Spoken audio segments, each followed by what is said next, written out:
This one is going to cover my trespassing and guilty verdict from the Mesa City Plaza in Mesa, Arizona. I've cut down this video a lot just to summarize his conviction.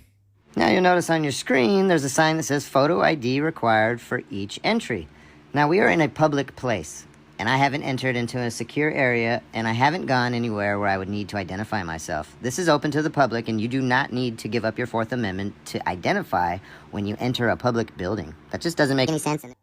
So the convicted felon nicely summarizes the sign and the one that he's going to ignore, because in his view, it doesn't make any sense. Well, unfortunately for the convicted felon, what might make sense to him is not necessarily the law.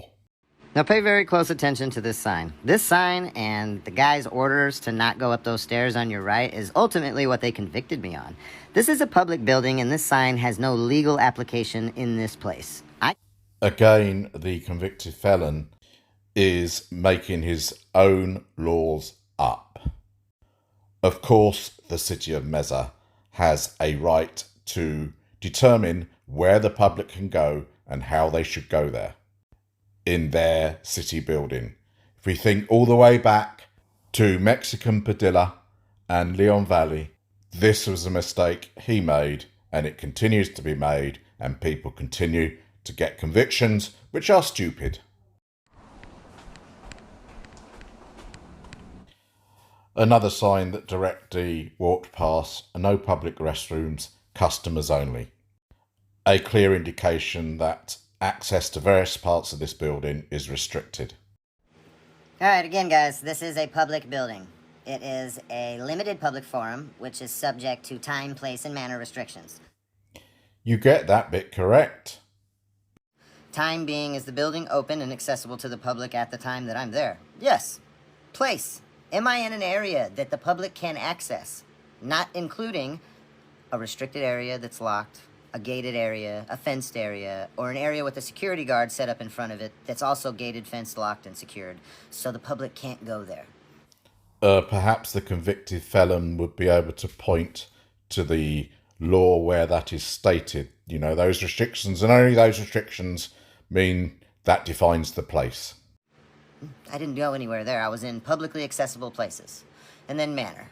My manner in which I was there was totally reasonable. I wasn't causing a disturbance. I wasn't smoking in the building. I wasn't playing loud music. I wasn't screaming. I wasn't arguing with anybody. I was simply recording and documenting the interior and the publicly accessible areas of the building. And then this guy's going to have a problem with me. And again, the convicted felon decides what the manner is. Now, of course, a sensible human being, having seen the signs that says you need to sign in, you would expect that you need to sign in before you can go to those areas. To go upstairs, you do. Says who? Says the sign right there. Oh, is there an ARS or something attached to that that makes it legally obligating to... Mr. Ruff. You guys check that out. Mr. Ruff, Christopher Ruff, right? Check that out. Famous. You're famous now, buddy. Yeah, so you know I don't need to sign anything. No, I don't. Now, I think going up these stairs is what led to his conviction. And in my view, him and his colleagues were actually given some leeway. The enforcement of the signs was not complete, and potentially they should have signed in to go to places on the ground floor that they were accessing.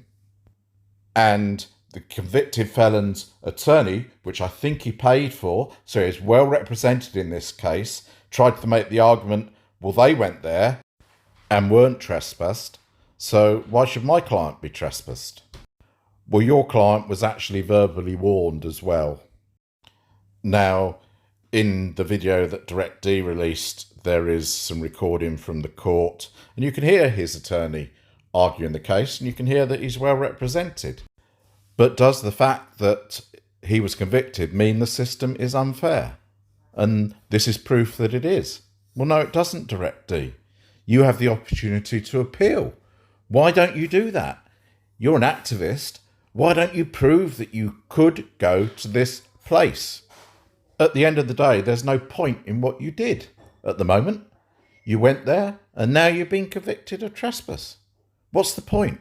What have you proved, apart from perhaps making some money through the clicks and the views?